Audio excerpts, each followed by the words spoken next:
अस्सलाम वालेकुम beautiful people. तो शू एक्सपर्ट की एक नई वीडियो के साथ आपकी खिदमत में हाज़िर हूँ। तो हम आप लोगों को बताते चलें कि रात के 2 बज गए हैं, लेकिन ये देखें तमाम ब्रांड्स ओपन हैं।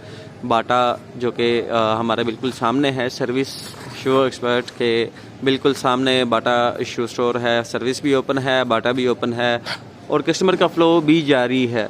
ईद के दिन आ रहे हैं, रात के 2-3 बजे तक कस्टमर्स होते हैं। ये देखें आइसटेक आइसक्रीम गुजरांवाला की मशहूर तरीन आइसक्रीम है, वो भी यहाँ पे काफ़ी रश नज़र आ रहा होगा आप लोगों को। तो मार्केट ओपन है, 2-3 बजे तक आप शॉपिंग कर सकते हैं। और उसके बाद जी बॉर्जिन देखें, बॉर्जिन भी खुली हुई है। तमाम ब्रांड्स जो हैं यहाँ पे ओपन हैं। इजीली आप किसी भी टाइम आए शॉपिंग कर सकते हैं, लेकिन इस सर्विस पे आना ना भूलिएगा। सर्विस पे आपको बहुत ही बेहतरीन आर्टिकल्स मिल रहे हैं बिल्कुल मुनासिब कीमत में, और पूरी मार्केट में सबसे अच्छी क्वालिटी और अच्छी प्राइस में आपको सर्विस के शूज़ पे डिस्काउंट बताता चलूँ कि बैग्स पे 20% ऑफ लगा हुआ है। तमाम बैग्स पे 20% ऑफ लगा हुआ है। सर्विस शूज़ को एक्सपर्ट करें, विज़िट करें।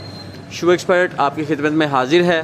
तो इंशाल्लाह फिर किसी नेक्स्ट वीडियो में आपसे मुलाकात होगी। तो हम आपको एक छोटी सी अपडेट देना चाह रहे थे कि मार्केट रात के 2 बजे भी ओपन है, किसी भी टाइम आए शॉपिंग करें।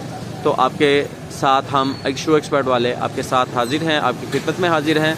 आप आएँ, विज़िट करें और अपने बच्चों के लिए, अपनी बेगमात के लिए, अपने घर वालों के लिए अच्छे से शूज़ लें, अच्छे से कपड़े लें। जैसा कि नीडोस क्लब है, यहाँ पे आपको कपड़े मिल जाएंगे। तमाम ब्रांड्स ओपन हैं, इजीली आपको मिल जाएंगे। अच्छा, अफ्तारी में 1 घंटे की ब्रेक होती है, 6 से 7 1 घंटे की ब्रेक है, वहाँ आप ना आएँ। इसके अलावा स्टोर ओपन हैं लेट नाइट तक।